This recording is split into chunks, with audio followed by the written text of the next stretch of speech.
आदर आदाब अभिनंदन आभार। वैक्सीन लगवाना है तो ले जाइए आधार।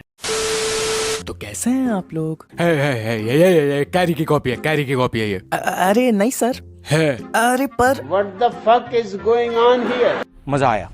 इंट्रो भाई आना जरा।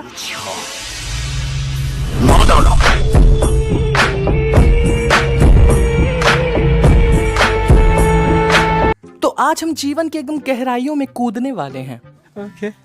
चलो भाई देखो अब मैं क्या करता हूँ। तो शुरू करते हैं आज का खेला with video titled अकात्सुकी members ranked in terms of powers. तो मेरी लिस्ट में 12th नंबर पे आता है अकात्सुकी का फॉर्मर मेंबर जूजो बीवा, जिसकी एबिलिटीज सीरीज में कुछ ज्यादा क्लियर तरीके से नहीं दिखाई गई हैं, लेकिन उसकी जो प्राइमरी फाइटिंग स्टाइल थी वो इन्वॉल्व करती थी उसकी स्वॉर्ड को। वो वाटर रिलीज करने के भी केपेबल था और उसकी डिफेंसिव एबिलिटीज इतनी ज्यादा स्ट्रॉन्ग थी कि वो माइट डाई के 8 गेट्स फॉर्मेशन को भी सर्वाइव कर सकता था। तो 11th नंबर पे आता है जेत्सु, जो कि असली में दो बंदे होते हैं, ब्लैक जेत्सु और व्हाइट जेत्सु। इन दोनों के पास एक वाइड रेंज ऑफ एबिलिटीज होती हैं, जिनमें से मैक्सिमम जो है वो उन लोगों ने दूसरे लोगों से ली हुई हैं, जैसे कि हाशिरामा के सेल्स उनको अलाउ करते हैं वुड रिलीज यूज करना। उनके पास कुछ इंडिविजुअल एबिलिटीज भी होती हैं, जैसे कि एक दूसरे से सेपरेट होकर दो इंडिविजुअल बॉडीज बन जाना, जिनमें से ब्लैक जेत्सु के केस में वो जिस भी बॉडी से अटैच होता है उसको कंट्रोल कर सकते हैं। वो लोग टेलीपैथी भी यूज कर सकते हैं और उनकी जो सिग्नेचर एबिलिटी होती है वो होती है मेफ्लाई, जो कि उनको अलाउ करता है ग्राउंड से मर्ज होकर बहुत तेजी से ट्रैवल करना। 10th नंबर पे आता है जाशनिज्म का प्रैक्टिशनर हिडान, और क्योंकि हिडान जाशन रिचुअल से बिलोंग करता है, ये चीज को अलाउ करती है खुद को एक जीता जागता वुडू डॉल बनाने में। जो भी डैमेज उसको होना होता है वो एक्चुअली में उसी बंदे पे रिफ्लेक्ट हो जाता है जिसने उस चीज को इन्फ्लिक्ट किया होता है। वो एक इमॉर्टल भी है, जो कि असली कारण है इस चीज का कि वो इतना ज्यादा डैमेज सह भी पाता है। 9th नंबर पे आते हैं हमारे पपेट मास्टर सासोरी। तो सासोरी एक ऐसा पपेट मास्टर था जिसने खुद को तो बनाया ही था पपेट, और साथ ही साथ वो ये सेम चीज दूसरों के साथ भी करता था। इसी के साथ साथ वो अपने पपेट्स में वेपन्स और पॉइजन्स दोनों इंस्टॉल करता था, और क्योंकि उसकी बॉडी मोस्टली इनऑर्गेनिक थी वो नियरली इनवल्नरेबल भी था।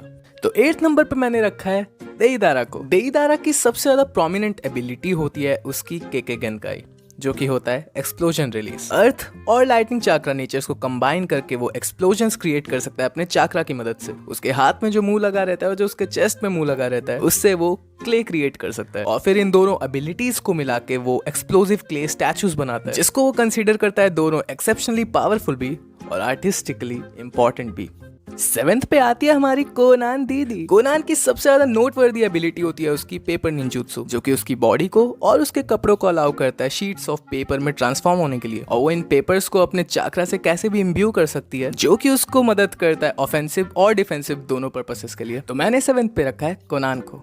मजा नहीं आ रहा है। तो 6th पे हमने रखा है दिलों के शूटर को। क्या तुमने कभी किसी से प्यार किया?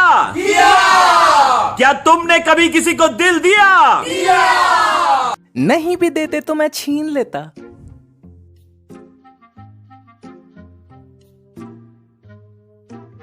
काकुजो की बॉडी बहुत ही ज्यादा अलग टाइप से बनी हुई है, क्योंकि उसके पास थिक ग्रे टेंडल्स होते हैं, जिन्हें कहा जाता है अर्थ ग्रज फियर, जो कि उसके पूरे शरीर में लिपटे रहते हैं, जिसे वो अपने शरीर के बॉडी पार्ट्स को सेपरेट और रीअटैच करने के लिए यूज कर सकता है, और इसी के साथ साथ अटैक और डिफेंड तो कर ही सकता है। साथ ही साथ उसके पास 4 अलग अलग टाइप के दिल होते हैं और मास्क होते हैं, जो कि कॉरेस्पॉन्डिंग होते हैं डिफरेंट एलिमेंटल रिलीज टाइप से, क्योंकि उसे दोनों एक्स्ट्रा पावर्स और एक्स्ट्रा लाइफ्स दोनों देती है। 5th पे आता है हमारा सांपो का बच्चा ओरोचिमारू। इसका सबसे ज्यादा यूनिक jutsu होता है लिविंग कॉर्प्स रीइंकार्नेशन, जो कि उसे अलाउ करता है अपनी कॉन्शियसनेस को एक बॉडी से दूसरी बॉडी में ट्रांसफर करना, जो कि उसकी लाइफ स्पैन बढ़ाता है। और उसने इस चीज को अकॉम्प्लिश किया था सीरियस बॉडी मॉडिफिकेशन से, जिससे वो अपने शरीर को 1000 पॉइजनस सांपों में ब्रेक डाउन कर सकता है। 4th पे मैंने रखा है किसामे को। किसामे की प्राइमरी एबिलिटीज में आती है उसकी स्वॉर्ड सामेहाड़ा। वो सिर्फ उसे एक वेपन की तरह नहीं बल्कि उसके साथ उसे फ्यूज करने के लिए भी यूज कर सकता है। इसी के साथ साथ वो एक variety of nature release techniques भी यूज कर सकता है, और इसी के साथ साथ वो शार्क्स को समन कर सकता है अपनी मदद करने के लिए बैटल्स में।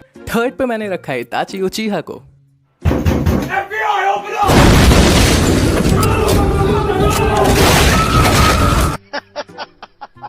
Are you comedy me? Well done.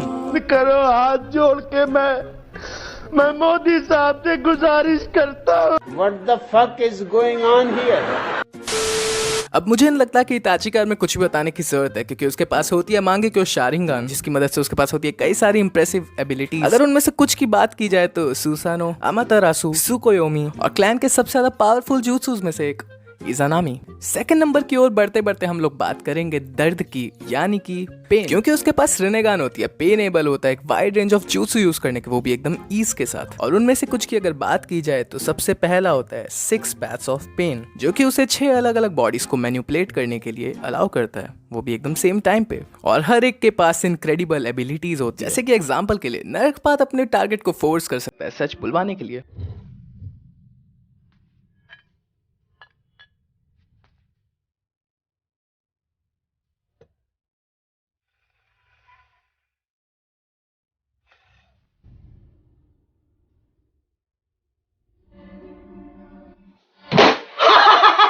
तो फर्स्ट नंबर पे आता है पोकुआ टोबी। ओबिटो की सिग्नेचर एबिलिटी कामुई, जो कि उसे अलाउ करती है एक डायमेंशन से दूसरे डायमेंशन में ट्रैवल करना। और क्योंकि वो अपना मांगेक्यू शारिंगन यूज करता है ये सब करने के लिए, तो काकाशी के पास भी सेम एबिलिटीज होती हैं। और जब वो 10 टेल्स का जिंचुरिकी बनता है तब वो इवन मोर एबिलिटीज गेन कर चुका होता है, जैसे कि power of truth seeking balls. तो अब आप सबने यहाँ तक वीडियो देख लिया, तो मैं आशा करता हूँ कि आप सबको वीडियो पसंद आई होगी। तो 5 किलो का लाइक छोड़ देना नीचे और कमेंट करके जरूर बताना कि वीडियो कैसे लगी और आप आगे किन टॉपिक्स पे वीडियोस देखना पसंद करेंगे। And I will see you in the next one.